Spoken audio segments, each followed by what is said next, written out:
지금 이스라엘군 대변인이 어제요. 네. 전쟁 준비가 다음 단계의 전쟁 준비가 끝났다. 이런 얘기를 했습니다. 그리고 뭐 결연하다.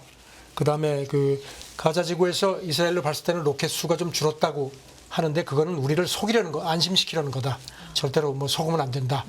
뭐 방어 태세를 느슨하게 하면 안 된다고 얘기를 하는데 이제 정치적인 지시를 기다리고 있다. 이런 표현을 썼거든요. 그러니까 그냥 저는 이게 상당히 의미가 있는 것 같습니다. 그러니까 정치적으로 당신들이 어떻게 판단할지. 그래서 글쎄 조금 뭐 어제도 말씀드렸지만 여러 가지 상황이 이제 전쟁 후로 가는 게 아니냐는 그런 관측을 어제 일각에서 나온다고 했는데 이런 이스라엘군 대변인이 공개적으로 정치적인 지시를 기다리고 있다. 이렇게 공개적상에서 얘기를 한 걸 보면은 훨씬 더 그런 전쟁 후 단계로 가는 그런 관측에 더 무게를 실어주는 거 아닌가 싶습니다. 물론 조심스럽습니다. 아직은. 네네. 네, 선재규 선임 기자 나오셨습니다. 안녕하십니까? 안녕하세요. 네, 먼저 역시 전쟁 소식 업데이트된 뉴스부터 전해주실까요? 오늘 새벽에는 CNN도 그렇고 외신들이 주로 인질 문제를 많이 보도를 했습니다. 지금 아시다시피 하마스가 미국인 모녀 2명 석방하고 나서 그다음에 이스라엘 나이 많은 여성 2명도 조건 없이 석방을 했습니다. 네. 그것도 이스라엘도 확인을 했고요. 이런 가운데 지금 중동 매체 보도를 보니까 좀 많은 수의 인질을 석방하는 걸 지금 협상을 한다고 하는데요. 카타르가 아마 이집트하고 이렇게 중재를 하는 모양인데 그렇다고 지금 아직까지 무슨 뭐 돌파구가 있는 건 아니고요. 네. 하마스가 여러 가지 조건을 아마 제시를 하는 모양입니다. 이를테면 이스라엘에 수감되어 있는 많은 팔레스타인 사람들하고 뭐 막 교환하자는 얘기도 있고 그리고 또 이제 지금 가자 지구에 세 번째 트럭이 들어갔는데 연료하고 물이 들어갔다고 했거든요. 네. 그랬는데 이제 팔레스타인 쪽에 가자 지구 쪽에서 특히 연료가 부족하다는 얘기를 병원 쪽에서 그렇죠. 많이 하니까 네. 이제 그러니까 이쪽 미국 쪽에서는 연료는 안 된다. 왜냐하면 하마스가 이걸 쓸 수 있다는 얘기를 하는데 하마스도 지금 아마 연료를 더 집어넣으라고 이렇게 요구를 하는 것 같습니다. 그래서 일단 그런 상황이고요. 지금 연료가 없어서 사실 병원이 뭐 무덤이 될 수 있다 이런 얘기가 병원에서 나오니까요. 뭐 연료가 없으니까 이제 발전을 못하니 네. 전기는 다 끊어져 있는 상태고요. 그런 상태인데 지금 이스라엘군 대변인이 어제요. 네. 전쟁 준비가 다음 단계의 전쟁 준비가 끝났다. 이런 얘기를 했습니다. 그리고 뭐 결연하다. 그다음에 가자 지구에서 이스라엘로 발사되는 로켓 수가 좀 줄었다고 하는데 그거는 우리를 속이려는 거, 안심시키려는 거다. 절대로 뭐 속으면 안 된다. 뭐 방어 태세를 느슨하게 하면 안 된다고 얘기를 하는데 이제 그러면서도 전쟁 준비 끝났는데 이제 정치적인 지시를 기다리고 있다. 이런 표현을 썼거든요. 그러니까 그냥 뭐 상부의 지시를 기다린다는 게 아니라 정치적 지시라는 표현을 썼는데 저는 이게 상당히 의미가 있는 것 같습니다. 그러니까 정치적으로 당신들이 어떻게 판단할지. 그래서 글쎄 조금 뭐 어제도 말씀드렸지만 여러 가지 상황이 이제 전쟁 후로 가는 게 아니냐는 그런 관측을 어제 일각에서 나온다고 했는데 이런 이스라엘군 대변인이 공개적으로 정치적인 지시를 기다리고 있다. 이렇게 공개적상에서 얘기를 한 걸 보면은 훨씬 더 그런 전쟁 후 단계로 가는 그런 관측에 더 무게를 실어주는 거 아닌가 싶습니다. 물론 조심스럽습니다. 아직은. 네네. 그리고 이 이스라엘군 대변인이 지금 인질 석방 문제에 대해서 기자들이 물어보니까 아직도 220명 정도의 인질이 있다 얘기를 하면서 모두가 풀려날 수 있도록 최선을 다할 거다.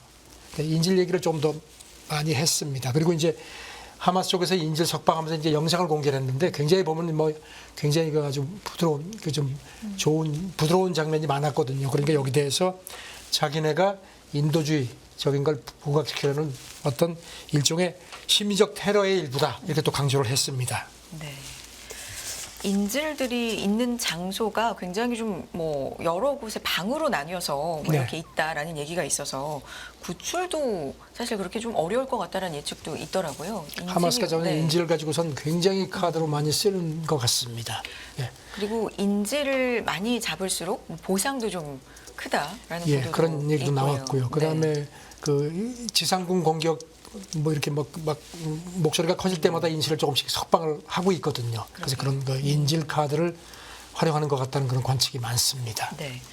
조심스럽지만 이 정치적 지시라는 게 어떤 정말 상부의 직접적인 지시 이런 의미보다는 정치적인 신호랄까요? 그렇죠. 뭐 이런 것들로 해석이 가능해서 지켜봐야 되겠고요. 다음 얘기 보겠습니다. 뉴욕타임스 보도인데 미국, 이스라엘 명확한 작전 계획 미비를 우려하고 있다. 미국이 우려하고 있다. 이런 얘기입니까? 그 뉴욕타임스가 미국 네. 고위 당국자들을 인용해서 전했는데 백악관 쪽에서 이스라엘이 지상전 준비를 다 끝냈다고 하는데 그 작전 어떤 구체적인 계획 같은 게 좀 미국이 볼 때는 상당히 불안하다는 겁니다. 네. 그래서 그런 점을 그 오스틴 국방장관도 그렇고 계속 이스라엘 쪽에 지적을 한다는 겁니다. 오스틴 국방장관도 그 현지 시간 지난 일요일에 미국 ABC 대담에 나가서 특히 시가전이 치러질 경우 굉장히 이게 어렵다는 점을 모두가 잊으면 안 된다는 점을 강조를 했습니다. 그러면서 네. 이스라엘 쪽에 그 지상전을 하더라도 전쟁 법에 따라서 작전을 수행하도록 격려하고 있다. 이제 이스라엘에 강압한다는 그런 그 인상을 줄이지 않으려고 상당히 노력을 합니다. 특히 이제 가자 지구는 인구 밀도가 높고 특히 지하에 엄청난 터널이 있는 걸로 되어 있기 때문에 그럴 경우엔 그 피하 구분이 어려운 거죠. 그래서 민간인 사상자가 많을 걸 이제 미국이 많이 걱정을 하는 모양인데 그래서 그런지 뉴욕타임스 보도를 보면은 그 미국 해병대 중장 이 사람은 이제 특수 작전을 많이 한 사람 IS 소탕정도 지휘를 했다고 합니다. 네. 급파했다는 겁니다. 그런 상황이고 지금 그 미국도 지금 그 보면요 과거에 그 모술에서 IS 소탕전 할 때 그때 민간인들이 많이 그때 뭐 한 많게는 11,000명 정도 민간인이 희생된 걸로 이렇게 자기들이 보고 이제 그때 그런 그 교훈을 이제 이스라엘 쪽으로도 강조를 한다는 겁니다. 네. 그리고 이제 미국 싱크탱크가 최근에 보고서를 냈는데요. IS 같은 경우는 미군이 그 공격하기 전에 한 2년간 방어 준비를 했는데 지금 하마스는 15년 정도 준비를 했다는 겁니다. 그러니까 훨씬 더 방어 준비가 잘 돼 있을 거라는 점도 미국이 이스라엘 쪽에 주시를 시키고 있다는 겁니다. 바이든 대통령이 방문을 했을 때 그런데 분노에 매몰되진 않아야 된다는 게 이런 9.11 테러 얘기하면서 네네. 그 얘기를 했죠. 미국이 그때 실수를 했는데 그러지 않았으면 좋겠다 뭐 이런 얘기도 했었죠. 그러니까 그 과정에서 민간인의 희생이 좀 많았다. 뭐 이런 그렇죠. 점도 더군다나 인질, 강조한 것 같고요. 지금 네. 특히 미국도 지금 인질이 붙잡혀 있는 상태니까요. 말씀해주신 그 가자 지구의 미로처럼 복잡한 터널이 있어서 그것도 상당히 좀 우려가 되는 거죠. 베트남전 때도 지하 그런 것 때문에 미군이 네. 굉장히 애를 먹었었죠. 네. 다음 얘기 좀 해봅니다. 워싱턴 포스트 보도인데요. 이 최악의 시나리오 때는 이스라엘, 레바논 내 자국민 대피 계획을 수립한다. 이 미국 얘기죠. 물론 네. 전반적으로 이렇게 좀 확전이 조금 좀 이렇게 억제되는 쪽으로 분위기가 가는 건 맞지만 네. 지금 워싱턴 포스트 보도를 보면은 미국 전쟁이라는 건 항상 어떻게 될지 모르는 거거든요. 그렇죠. 그러니까 미국이 이란도 지금 뭐 계속 경고를 하는 상황이니까요. 네. 그래서 최악의 시나리오를 대비를 하는 준비를 지금 하기 시작했다는 겁니다.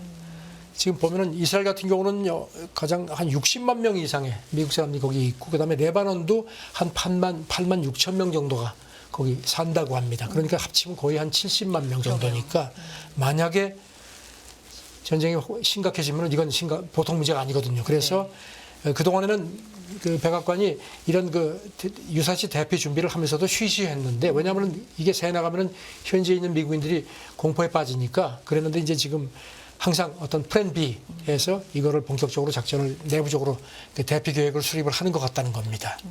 그런데 이제 지금 문제는 그리고 또 이제 여기 또 하나 이유가 되는 게 지금 이스라엘권 전체에 반 이스라엘도 그렇지만 반 서방 특히 미국에 대한 감정도 안 좋고 시위도 막 그 현지에 있는 미국 대사관 앞에서 막 시위하고 막 이런 상황이 악화되고 있기 때문에 그래서 여러 가지를 고려해서 그 대피 준비를 하고 있는데 문제는 근 한 70만 명이니까 그리고 또 이게 다른 지역과 달리 중동이라는 특수성이 있기 때문에 대피를 시키는 게 쉽지 않을 거라는 겁니다. 그래서 지금 그것 때문에 백악관이 굉장히 속으로 좀 어려운 고민을 한다는 그런 게 워싱턴 포스트 보도입니다.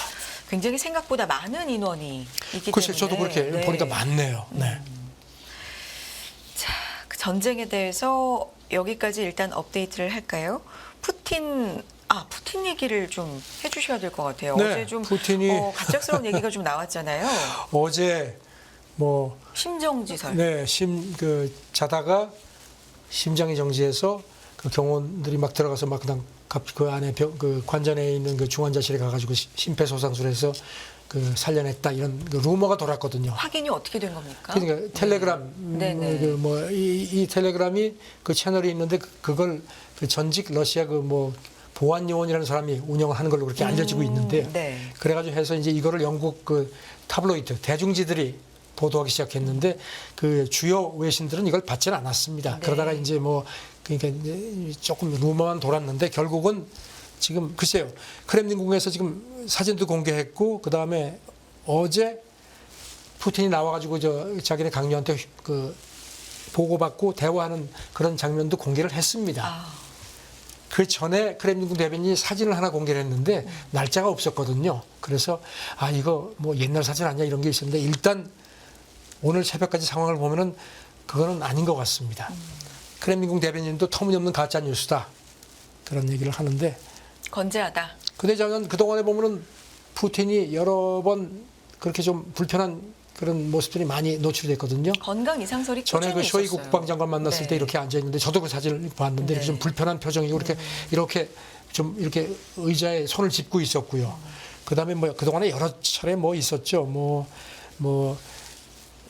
암 수술했다는 얘기도 있었고 초기 파킨슨 진단 받았다. 뭐 그다음에 계단에서 넘어져서 뭐 이렇게 좀 나이 든 사람들이 이렇게 좀 신뢰하는 게 있죠. 이런 증세도 있다. 그랬는데 이게 이제 전부 이 텔레그램 여기서 나왔는데 그때마다 무슨 근거가 확실하게 제가 나온 건 아닙니다. 카더라였는데 일단 지금 뭐 돼 있고 어제 보고받고 뭐 오늘도 그 러시아 그 에너지 회의에도 참석한다 크렘린궁에서 그러면서 계속 터무니없는 거짓말이다 뭐 얘기를 합니다. 건재하다. 일정이 많다. 네, 이런 일정이 걸 좀 많다는 얘기 계속 합니다. 네. 합니다. 뭐 어쨌든 건강 이상설은 좀 잊을만 하면 꾸준히 제기가 되고 나오는 것 같아요. 왜 이런 그럴까요? 지금 네. 우리 나이로 71살이죠. 근데 얼굴을 보면은 이렇게 좀 부었죠. 그래서 그게 푸석푸석하고 뭐 그런 건데 저는 그걸 모르죠. 저는 뭐 그 나이가 되니까 뭐 건강할 나이는 아닌데도 좌우지간 지금 뭐 푸틴의 그 건강이라는 건 상당히 전 세계에 그 지정학적으로 영향을 줄 수 있는 변수니까 주목을 하게 네. 되죠. 어제 있었던 일입니다. 전해주셨고요.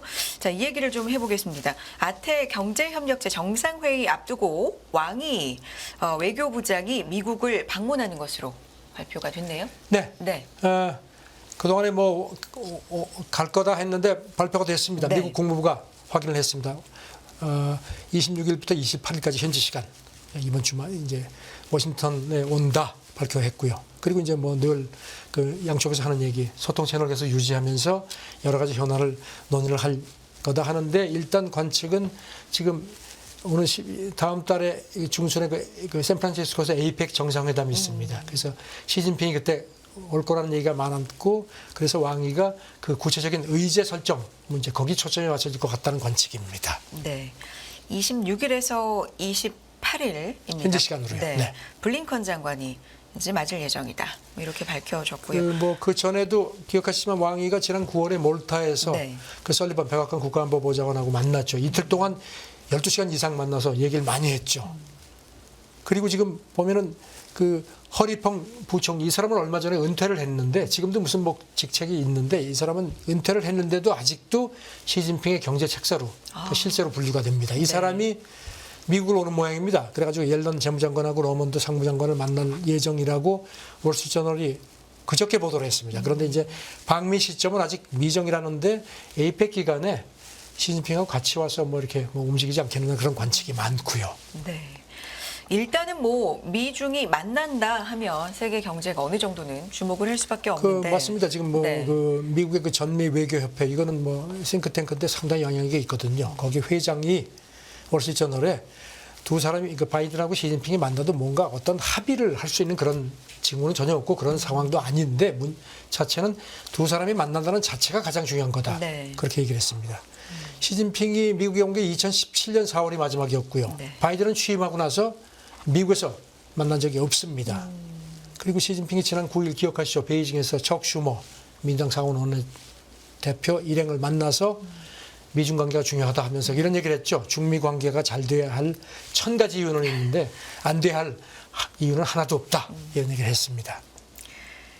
잘해야 된다. 개선해야 된다. 찾아 뭐 지금 아시다시피 강조를. 공공방 문제, 네. 뭐 첨단 기술, 뭐 군 경제 안보에서 뭐 사사건건 지금 부딪히고 있기 때문에 전략적 경쟁자하고 워낙 그 대립이 첨예해서 뭔가 합의는 쉽지 않지만 일단 이런 식으로 만난다는 거. 그래도 관계가 근본적으로 개선되는 건 관측이 이게 어렵다는 얘기인데 그래도 하나씩 뭐 나가는 거죠. 네. 만나서 아주 뭐 전격적인 합의라기보다는 일단 만난다는 것 자체로 좀 의미가 있다라는 얘기가 우리말에도 시작이 맞네요. 반이라는 얘기가 있으니까 한번 보죠. 네. 다음 얘기 좀 해볼게요.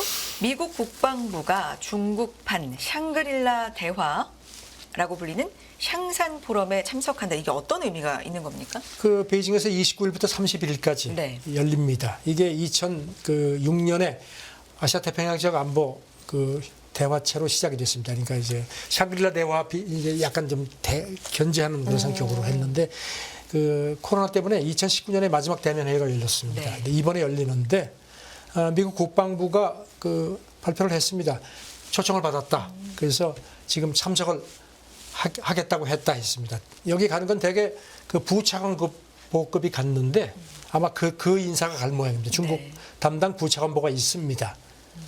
그 미국은 지금 이제 중국군하고 지금 몇 년째 대화 채널이 끊겼는데 이게 회복됐으면 좋겠다. 아시다시피 뭐 브링컨도 갔고 옐런도 갔고 러먼드도 갔고 해서 지금 했는데 미중 간의 군사 대화 채널은 아직까지 이게 없었거든요. 그래서 그 이유 중에 하나가 이제 리상푸 중국 국방부장이 미국의 블랙리스트에 올라 있는데 어제 중국 외교부가 이 사람이 그동안에 자취를 감췄거든요. 해임됐다고 발표를 했습니다. 근데 이제 후임은 아직까지 함구를 하는데 일단 이 사람이 해임된 자체는 미국의 블랙리스트에서 이제 그게 이제 걸림돌이 이제 빠졌다는 얘기가 되는 네. 거죠.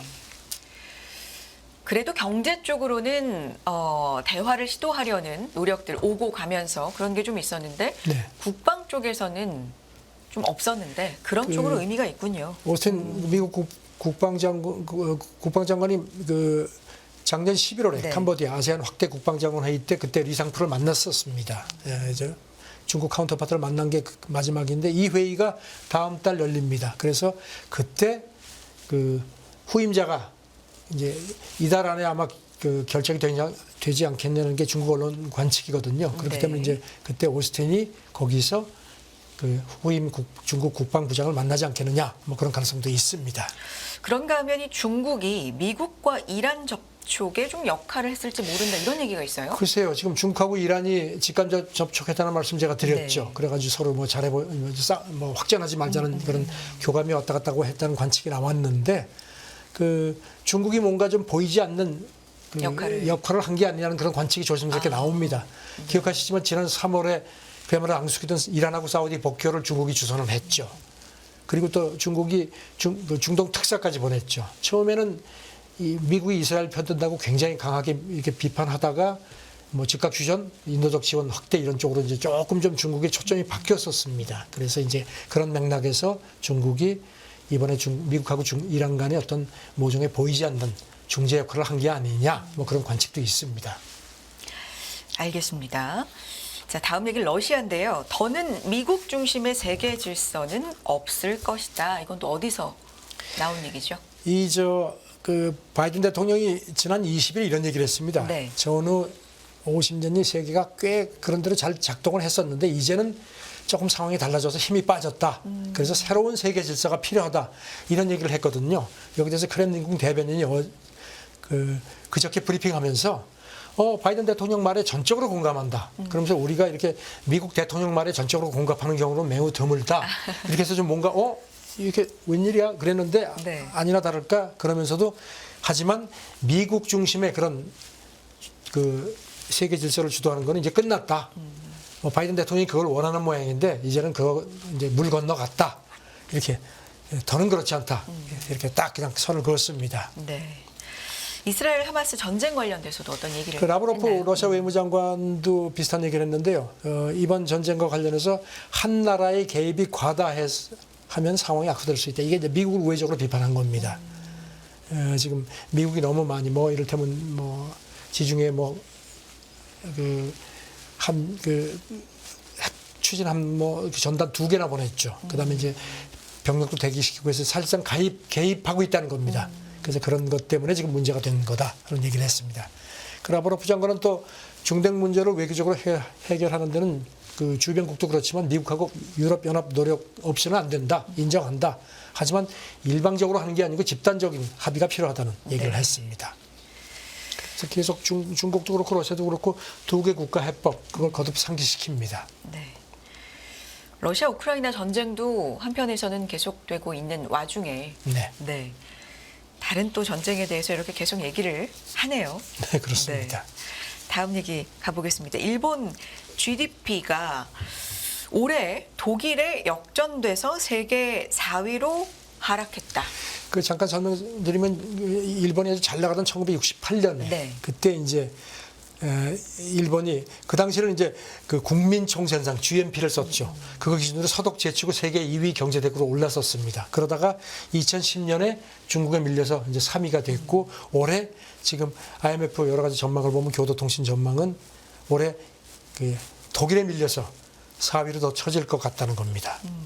사실 그 지금 일본이 그렇게 뭐 경제가 이렇게 조금씩 회복되긴 하는데 엔저 다시 크다는 겁니다. 네. 그래가지고 올해 보면은 지금 GDP 명목 GDP 규모가 그 독일보다 한 우리 돈으로 한 270조 원 정도 쳐질 것 같다는 겁니다. 저도 사실 이것만 보고는 약간은 의아했던 게 독일도 상당히 좀 안 좋죠. 상황이기 때문에 이 독일의 역전이 됐다는 게 어떤 의미일까 했는데 엔저의 영향이 엔저 크군요. 다시 크다는 겁니다. 네. 지금 아시다시피 엔저 같은 경우는 작년에 한 달러에 대해서 한 평균 한 131엔 정도인데 지금 거의 150엔까지 육박을 하죠. 그만큼 네. 엔화 가치가 떨어졌죠. 그리고 지금 그 교도통신은 이 추세로 가면요. 네. 지금 인도 세계 1위 중국 제치고 인구가 가장 많은 나라가 됐죠. 2026년이 되면은 인도가 독일을 일본을 제치고 4위가 될 것 같다.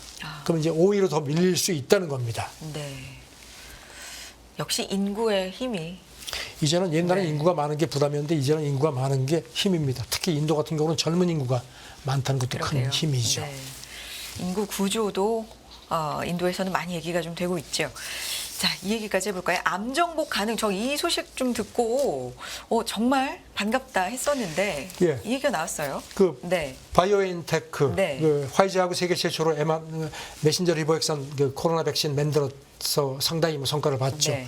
사실 여기는 원래 암 연구를 했었답니다. 네. 그러다가 이제 코로나가 터지니까 이제 급하게 코로나 백신 쪽으로 이제 초점을 맞춘 건데 결국은 그 암 백신 임상을 시작을 했답니다. 그래가지고 처음으로 그 중간 결과를 공개했는데 네. 여러 가지 얘기했는데 기본적으로 먹혔다는 겁니다. 그러니까 암 종양 크기가 성장이 멈추거나 줄었다는 겁니다.